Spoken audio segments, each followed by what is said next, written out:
Hallelujah, price lord. ಕರ್ತನಾದ ಯೇಸು ಕ್ರಿಸ್ತನ ಹೆಸರಿನಲ್ಲಿ ವಂದನೆಗಳು. ಪ್ರಿಯ ದೇವಜನರೇ, ದೇವರು ಮಾಡಿದಂತಹ ಉಪಕಾರಗಳನ್ನು, ದೇವರು ಮಾಡುವಂತಹ ಅದ್ಭುತಗಳನ್ನು ಯಾವಾಗಲೂ ಆತನಿಗೆ ಸ್ತುತಿಗಳನ್ನು, ಸ್ತೋತ್ರಗಳನ್ನು ಸಲ್ಲಿಸುವಂತಹ ಮನೋಭಾವವುಳ್ಳವರಾಗಿರಬೇಕು. ಪ್ರಿಯರೇ, ಮೊದಲನೇದಾಗಿ ಕೊಟ್ಟಂತಹ ಈ ಒಂದು ಒಳ್ಳೆಯ ದಿನಕ್ಕಾಗಿ ದೇವರನ್ನು ನಾವು ಸ್ತುತಿಸುವವರಾಗಿರೋಣ. ಆತನು ಒಳ್ಳೆಯವನಾಗಿದ್ದಾನೆ. ಆತನ ಹೊರತು ದೇವರು ಇಲ್ಲವೇ ಇಲ್ಲ. ಆತನ ಹೊರತು, ಯೇಸು ಕ್ರಿಸ್ತನ ಹೊರತು ರಕ್ಷಕರು ಯಾರೂ ಇಲ್ಲ. ಪ್ರಿಯರೇ, ಆತನೇ ರಕ್ಷಕನಾಗಿದ್ದಾನೆ, ಆತನೇ ದೇವರಾಗಿದ್ದಾನೆ, ಆತನು ಮಾತ್ರ ಒಡೆಯನಾಗಿದ್ದಾನೆ, ಆತನು ಮಾತ್ರ ಸರ್ವಶಕ್ತನಾಗಿದ್ದಾನೆ. ಆತನಿಂದ ಎಲ್ಲವೂ ಸಾಧ್ಯ. ಎಲ್ಲ ಸಮಯಗಳಲ್ಲಿ, ಎಲ್ಲ ಪರಿಸ್ಥಿತಿಗಳಲ್ಲಿ ನಿಮ್ಮ ಜೊತೆಯಲ್ಲಿ ಒಂದೊಂದು ಸೆಕೆಂಡ್ ಕೂಡ ಇಡುವ ದೇವರಾಗಿದ್ದಾನೆ. ಆತನು ಪ್ರತಿಯೊಂದು ಪರಿಸ್ಥಿತಿಗಳನ್ನು, ನಿಮ್ಮ ಜೀವಿತದ ಪ್ರತಿಯೊಂದು ಪರಿಸ್ಥಿತಿಗಳನ್ನು ತನ್ನ ಹಿಡಿತದಲ್ಲಿ, ತನ್ನ ಅಧಿಕಾರದಲ್ಲಿ ಇಟ್ಟುಕೊಂಡಿದ್ದಾನೆ.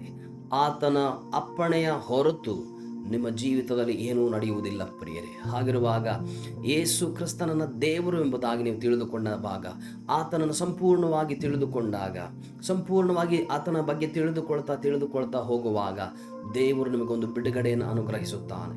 ನಾವು ಒಂದು ವಾಕ್ಯವನ್ನು ಓದಿಕೊಳ್ಳೋಣ.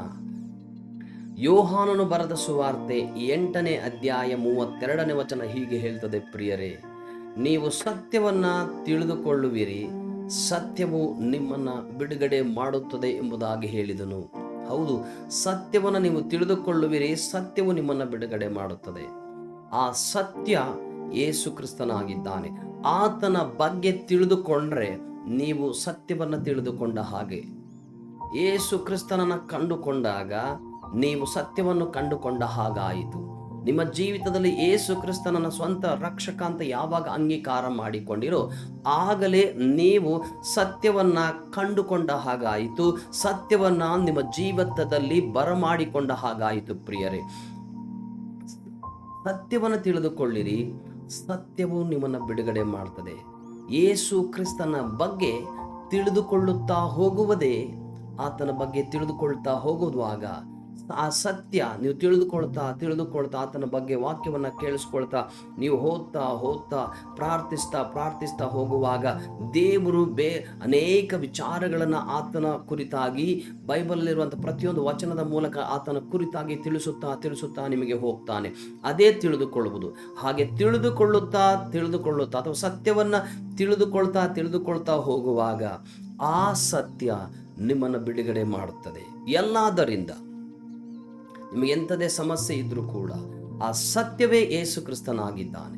ಯೋಹಾನನು ಬರೆದ ಸುವಾರ್ತೆ 14ನೇ ಅಧ್ಯಾಯ 6ನೇ ವಚನ ಹೇಳ್ತದೆ, ನಾನೇ ಮಾರ್ಗವು, ಸತ್ಯವೂ, ಜೀವವೂ ಆಗಿದ್ದೇನೆ. ನನ್ನ ಹೊರತು ಯಾರೂ ತಂದೆಯ ಬಳಿಗೆ ಹೋಗಲಾರರು. ನಾನೇ ಮಾರ್ಗವು, ಸತ್ಯವೂ, ನಾನೇ ಸತ್ಯ. ಆತನು ಹೇಳ್ತಾ ಇದ್ದಾನೆ, ಯೇಸು ಕ್ರಿಸ್ತನ ಸ್ವತಃ, ನಾನೇ ಸತ್ಯವಾಗಿದ್ದೇನೆ. ನನ್ನ ಹೊರತು ಬೇರೆ ಯಾವುದೇ ಮಾರ್ಗ, ಬೇರೆ ಯಾವುದೇ ಬಾಗಿಲು, ಯಾವುದೇ ದಾರಿ, ಯಾವುದೇ ಬೇರೆಯ ಶಾರ್ಟ್ಕಟ್ ವೇ ಪರಲೋಕ ರಾಜ್ಯಕ್ಕೆ ಇಲ್ಲವೇ ಇಲ್ಲ. ಪ್ರಿಯರೇ, ಆತನು ಹೇಳ್ತಾ ಇದ್ದಾನೆ. ಅದೇ ರೀತಿ ಯೇಸು ಕ್ರಿಸ್ತನ ಬಗ್ಗೆ ಪ್ರತಿದಿನ ಆತನ ಬಗ್ಗೆ ತಿಳಿದುಕೊಳ್ಳುತ್ತಾ ಹೋಗುವಾಗ ಆ ಸತ್ಯವೇ ನಿಮ್ಮನ್ನು ಬಿಡುಗಡೆ ಮಾಡ್ತದೆ. ಪ್ರಿಯರೇ, ಆತನ ಬಗ್ಗೆ ತಿಳಿದುಕೊಳ್ತಾ ಹೋಗೋದೇ ಸತ್ಯವನ್ನು ತಿಳಿದುಕೊಂಡ ಹಾಗೆ. ಆ ಸತ್ಯ ನಿಮ್ಮನ್ನು ಪರಿಪೂರ್ಣವಾಗಿ ದಾಸತ್ವದಿಂದ, ದುಷ್ಟನ ದೊರೆತನದಿಂದ, ದುಷ್ಟನ ಬಂಧನಗಳಿಂದ, ದುಷ್ಟನ ಸೆರೆಮನೆಯಿಂದ, ದುಷ್ಟನ ಚೈನ್ಗಳಿಂದ ಆ ಸತ್ಯ ಅಥವಾ ಯೇಸು ಕ್ರಿಸ್ತನು ನಿಮ್ಮನ್ನು ಬಿಡುಗಡೆ ಕೊಡಲು ಶಕ್ತನಾಗಿದ್ದಾನೆ. ಪ್ರಿಯರೇ, ಆದ್ರೆ ನೀವೇನ್ ಮಾಡ್ಬೇಕಂದ್ರೆ ಆತನ ಬಗ್ಗೆ ತಿಳಿದುಕೊಳ್ತಾ ಹೋಗ್ಬೇಕು. ಪ್ರತಿದಿನ ಆತನ ಬಗ್ಗೆ ಸತ್ಯವನ್ನು ತಿಳಿದುಕೊಳ್ತಾ ಹೋಗಬೇಕು. ಸತ್ಯ ನಮಗೆ ಗೊತ್ತಾದ ತಕ್ಷಣ ಓಹೋ ಈ ವ್ಯಕ್ತಿ ಬಗ್ಗೆ ನನಗೆ ಗೊತ್ತಿರಲಿಲ್ಲಪ್ಪ, ಯಾರದೋ ಬಗ್ಗೆ ಏನೋ ನಿಮಗೊಂದು ವಿಚಾರ ಗೊತ್ತಾಗ್ತದೆ. ಈ ವ್ಯಕ್ತಿ ಹಿಂಗ, ನನಗೆ ಗೊತ್ತಿರಲಿಲ್ಲ, ನಾನು ತಿಳ್ಕೊಂಡಿದ್ದೇ ಬೇರೆ, ಇದು ನಿಜವಾಗ್ಲೂ ರಿಯಾಲಿಟಿ ಅಥವಾ ಸತ್ಯ, ಓಹೋ ಈ ವ್ಯಕ್ತಿ ವಿಚಾರದಲ್ಲಿ ಹುಷಾರಾಗಿರ್ಬೇಕಂತ ನೀವು ಅಂದ್ಕೊಳ್ತೀರ. ಅಂದಿನಿಂದ ನೀವೇನಾಗ್ತೀರಾ? ಹುಷಾರಾಗ್ತೀರಾ. ಆದರೆ ಇಲ್ಲಿ ಸುಳ್ಳನ್ನು ಹೇಳ್ತಾ ಇಲ್ಲ ಯೇಸು ಸ್ವಾಮಿಯ ಬಗ್ಗೆ. ಆತನೇ ಸತ್ಯವಾಗಿದ್ದಾನೆ, ಆತನ ಹೊರತು ಬೇರೆ ಸತ್ಯ ಈ ಲೋಕದಲ್ಲಿ, ಯಾವುದೇ ಲೋಕದಲ್ಲಿ ಇಲ್ಲವೇ ಇಲ್ಲ. ಆತನೇ ಹೇಳ್ತಾನೆ, ನಾನೇ ಮಾರ್ಗ, ನಾನೇ ಸತ್ಯ, ನಾನೇ ಜೀವ. ಆತನೇ ಸತ್ಯವಾಗಿದ್ದಾನೆ.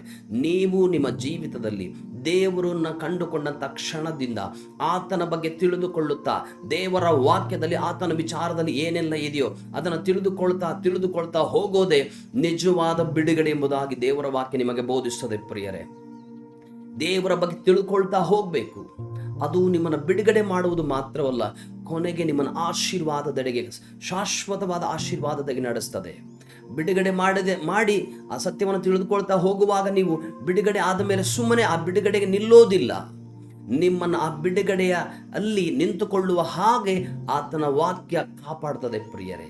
ಬಿಡುಗಡೆ ಆದ ಮೇಲೆ ಏನು ಮಾಡಬೇಕು, ದೇವರಂದರೆ ಏನು, ಯಾರಾಗಿದ್ದಾನೆ, ಸತ್ಯವೋ ಸುಳ್ಳೋ, ಯಾಕೆ ನಾವು ಆತನನ್ನು ನಂಬಬೇಕು, ಅದನ್ನು ತಿಳಿದುಕೊಳ್ಳದೆ ನಿಜವಾದ ಸತ್ಯವಾಗಿದೆ. ಆ ಸತ್ಯವೇ ಯೇಸು ಕ್ರಿಸ್ತನಾಗಿದ್ದಾನೆ. ನೀವು ನಿಜವಾಗಲೂ ಸತ್ಯವನ್ನು ತಿಳಿದುಕೊಳ್ಳುವಾಗ ಆ ಸತ್ಯವೇ ನಿಮ್ಮನ್ನು ಬಿಡುಗಡೆ ಮಾಡ್ತದೆ ಪ್ರಿಯರೇ.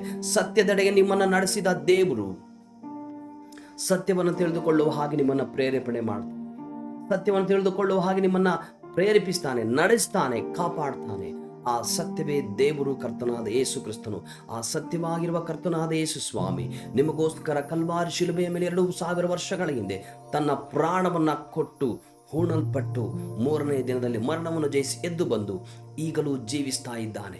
ಇದೇ ಸತ್ಯ. ಈ ಸತ್ಯವನ್ನು ತಿಳಿದುಕೊಂಡ ನಂತರ, ನೀವು ದೇವರನ್ನು ತಿಳಿದುಕೊಂಡ ನಂತರ, ಅಂಗೀಕಾರ ಮಾಡಿದುಕೊಂಡ ನಂತರ, ನೀವು ಆತನ ತಿಳಿದುಕೊಳ್ತಾ ಹೋಗುವಾಗ ಆತನ ದೇವರ ಎಲ್ಲ ಆಶೀರ್ವಾದಗಳು ನಿಮ್ಮ ಜೀವಿತದಲ್ಲಿ, ನಿಮ್ಮ ಕುಟುಂಬದಲ್ಲಿ ಪ್ರವೇಶಿಸುತ್ತದೆ ಪ್ರಿಯರೇ. ಆತನೇ ಸತ್ಯ, ಆತನೇ ಜೀವ, ಆತನೇ ಮಾರ್ಗ. ಆತನ ಹೊರತು ಬೇರೆ ಸತ್ಯ ಇಲ್ಲವೇ ಇಲ್ಲ. ಸತ್ಯದಲ್ಲಿ ಒಂದು ಕ್ವಾಲಿಟಿ ಇಲ್ಲದಿರುವಂಥ ಸತ್ಯ ಇಲ್ಲವಿಲ್ಲ. ಆತನೇ ನಿಜವಾದ ದೇವರು, ಆತನೇ ಸತ್ಯವಾದವನು. ಆತನ ಹೊರತು ಬೇರೆ ಯಾರು ರಕ್ಷಕರು ಇಲ್ಲವೇ ಇಲ್ಲ ಪ್ರಿಯರೇ.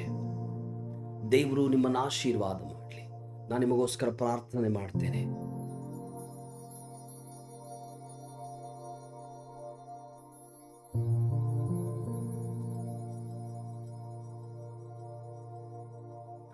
ಪರಿಶುದ್ಧನಾದ ನನ್ನ ಪರಲೋಕದ ತಂದೆಯಾದ ದೇವರೇ, ಕರ್ತನಾದ ಯೇಸು ಕ್ರಿಸ್ತನ ನಾಮದಲ್ಲಿ ದೇವರೇ, ಅಪ್ಪಾ, ಸತ್ಯವನ್ನು ತಿಳಿದುಕೊಳ್ಳಿರಿ, ಸತ್ಯ ನಿಮ್ಮನ್ನು ಬಿಡುಗಡೆ ಮಾಡುತ್ತದೆ ಎಂಬುದಾಗಿ ವಾಕ್ಯದ ಮೂಲಕ ನೀನು ಮಾತನಾಡಿದಕ್ಕಾಗಿ ನಿನ್ನ ಮಕ್ಕಳೊಟ್ಟಿಗೆ ಸ್ತೋತ್ರ.